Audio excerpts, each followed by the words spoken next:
What is going on YouTube? It is Primitive here, and this past weekend I went to Vegas for the Star City GamesCon to play Riftbound, and I ended up finishing 16th place, going 7-2 with Teemo. I'll put my matches up here somewhere. I played 6 Kaisa, 1 Set, 1 Ari, and 1 Yi, but with that being said, let's go ahead and get onto the list. Starting off, of course, we have Teemo and then Teemo Scout as our chosen champion. In my previous Teemo video, I was using Nocturne with the blue Teemo, but I think Nocturne is inconsistent, and I don't like playing a 4-drop with a power cost, so cut that package, and I think Teemo Scout is much stronger. Being able to play a unit from Hidden with 4 Might is very strong for defending, and when you pair it with Ember Monk, you then have a 6 Might and a 4 Might defending for 10, so this card is really strong, and if you ever need to recur it, you have Teemo to bounce it back, you have Guerrilla Warfare in the later game, and I think pairing this with Fight or Flight is just your second best hitting card. Now to get on into the battlefields, we have our hold battlefields with Grove and Star Tipped. Now I was a big fan of both these battlefields. They are a little weird because you can give your opponent resources as well, but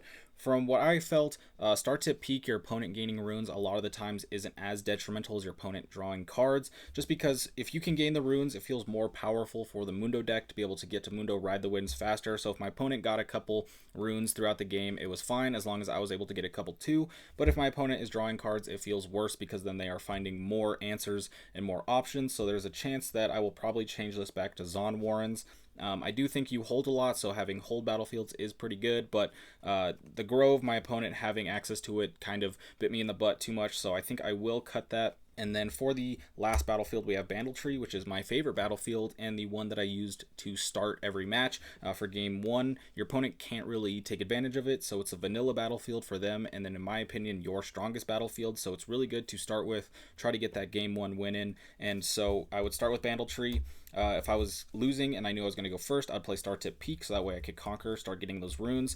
And then Grove was just kind of our third battlefield, which is why I think it could have been Zon. It would be a little bit more beneficial for us without being super beneficial for our opponent. Now, getting on into the main deck, we'll start with our units. With the 2-drops, we have 3 Ravenbloom, we have 3 Tide Turner, and we have 2 Traveling Merchant. I liked the 8 2-drops. I was playing 7 for a while, but I went up to 8 just because I really don't like having to go first and play my team out of Chosen Champion because I missed a 2-drop, so decided to up it up. I think these are all very strong. I was a big Tide Turner hater for a while, but this card with Dr. Mundo and with Megamech is kind of our whole game plan, just moving those big units around, so being able to have a big unit at a battlefield, play Tide Turner at our base to swap them and then move to the other side was really impactful in kind of our whole game plan. So these 2-drops are just here for the early game, and then this is our important game winner 2-drop. Next up, we have 3 Ember Monk, which is our mini Mundo, just because when you play a card from Hidden, it gets +2 this turn, and if you are able to have Bandletree to hide 2 cards, or you have controlled both battlefields, you're able to hide multiple cards, this can essentially defend for 8+ on some turns, so this card is really strong when you pair it with Teemo. This will go to 6, Teemo's at 4, you defend for 10, even Consult the Past, just being able to draw 2 and defend for 6 is really good. The problem with Ember Monk is that this deck is mainly based around Megamech and Mundo, and so when you get into the later game and you draw an Ember Monk, you don't generally play it too often, so I am considering cutting it down to 2 going into Houston, but for now, this card was really good. It's really good into Set, it's really good into like Ari, just being able to get those numbers, but I think it is kind of takes away from the Mundo Megamech a little bit. Now we'll get into the big boys. We got 3 Megamech, 3 Dr. Mundo. The deck is based around putting big bodies on the board, moving from one battlefield to another every turn, and not allowing your opponent to double conquer to get that 8th point. And then at some point, having Mundo hold to 7, ride the winds over to get to 8, or Tide Turner move over to get to 8. It is generally what your whole game plan is. You are having Megamech as your no power play, so that way you can get a big body out without paying any power. Then you'll be at 9-10 runes, which allows you to then conquer, set up your big bodies. Both of these were really great. I'm a big fan of Megamech. I know a lot of people are not playing Megamech, but being able to have a big body that doesn't cost power is so huge, especially into Kaisa, because with their retreats and their ability to save power with the Kaisa hero ability, they will out-rune you, which is very problematic. So being able to develop a body that they essentially have to like a Cathian Rain to get rid of without cycling power and setting up for Mundo Ride the Winds was really strong. And then we got 2,000 Tail Watcher, which I am not the biggest fan of in the deck because you are primarily holding, but from testing, it's just a card that it seems like you have to play. You're not always able to conquer, and because a lot of your units are just little tiny guys when they're in your base, not getting buffed up, it can be hard to reconquer battlefields sometimes. So I do like the 2,000 Tail Watcher. I keep it as a 2 of just because if you have to mulligan one, or if you end up discarding one off invert timelines or something like that, you want the ability to find it later. But for the most part, I think Thousand Tail Watcher is generally weaker in this deck than it's been in other blue decks, but it's still kind of necessary just for how strong it is. Now getting on into the spells, we'll start with our 1-drops. We have 3 stacked, 3 Stupefy, and 3 Gust. Now, a lot of people are not playing Gust or playing like 1 Gust. I'm a big Gust fan. I was playing it in pretty much all my matchups. I was hard mulliganing for it in a few matchups, and even if I drew it in the late game, it never really felt dead because you can pair it with Stupefy, you can pair it with Thousand Tail Watcher to get rid of big units, but for most part, just being able to stop your opponent from getting points in the early game and slowing them down so they don't get too far ahead of you before you can get your Mundo Mega Mech out is really good. Stupefy and Stack Deck are just really good consistency cards. This is really good Battle Trick, and then this is just one of the best search cards in the game. Then we got 3 Fight or Flight, which I think is the strongest and one of the most versatile cards in the game. Being able to hide it and push back your opponent is really good. Being able to push back your Mundo so that way you can move to another battlefield is really good. You have Guerrilla Warfare, which is essentially a card that just reads grab 2 Fight or Flights a lot of the time. Like this card for defending and conquering is just that card. It is so good. Then we have 3 Ride the Winds. I was on 2 Ride the Winds for a while, but it's just your main way to beat Kaisas to be moving around Mundos, so I had to move it up to 3 so that way I can just find it as consistently as possible, and I generally want to be playing 2 Ride the Winds a game, so playing 3 just for highest consistency possible. Then we have 2 Convergent, the Mini Mundo Maker. This card is primarily for double holding or double conquering, as if you have a Mundo on one battlefield and another unit on the other battlefield, you can Convergent Mutation to make this other unit as strong as your Mundo, which is generally going to be very hard for your opponent to get over. It's really good for double conquering, because if you have a Mundo in your base and something like a Traveling Merchant, you can make the Traveling Merchant as big as your Mundo and then go ahead and double conquer.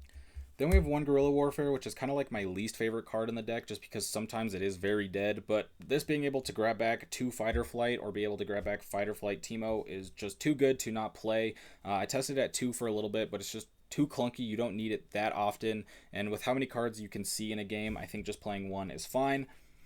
Then we're also playing 1 Invert Timelines, and I think I should have played 2. Being able to discard your opponent's hand and get rid of the cards they're holding on to is very strong, but it also buffs up your Mundo. It allows you, if you have a 1-2 card hand, to refill, which is pretty consistent. You will be sometimes really low on cards, so I think Invert Timelines should have been played at 2, just so that way I could see more cards, buff my Mundo bigger, not have it killed as much from like a Cathian Reigns and things like that. I'm not exactly sure what I would cut for the Invert Timelines yet, but I definitely think 2 is the play. And then to finish off the main deck, we're going to have 2 Consult the Past, just a very strong consistency card with Teemo's ability to hide cards for 1 energy. This is essentially a 1 energy draw 2, so it's really good for consistency, being able to find your Mundo and power up your Mundo a bit once this goes to the trash.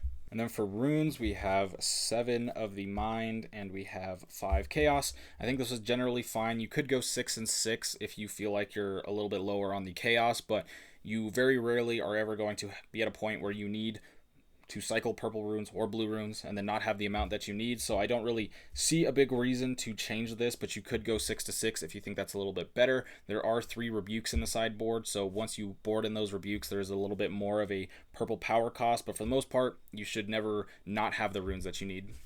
Alright, so now getting on into the sideboard, I will preface that I only sideboarded like 4 or 5 of the 9 rounds that I played because the main deck was boarded for Kaisa, so this sideboard is really only for things that are non-Kaisa. So starting off, we have the 3 Rebuke, which is generally for the Mirror Match or other Aurora, Big Yi decks, even Ari.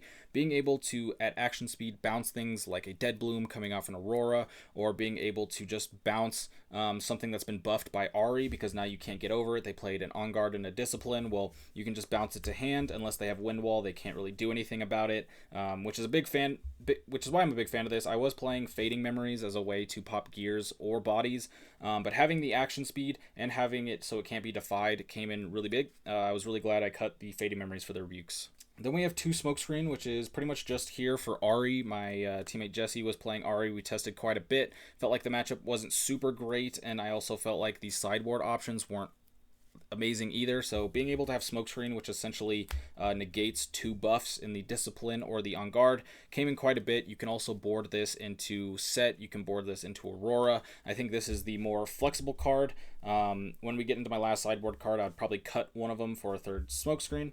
Then to finish off the board, we have 3 Sprite Call, which doesn't actually have a very specific matchup we're going to. I literally played this because Teemo is so slow that if I lost game 1, I wanted to board in Sprite Call to not lose in game 2 or to not tie.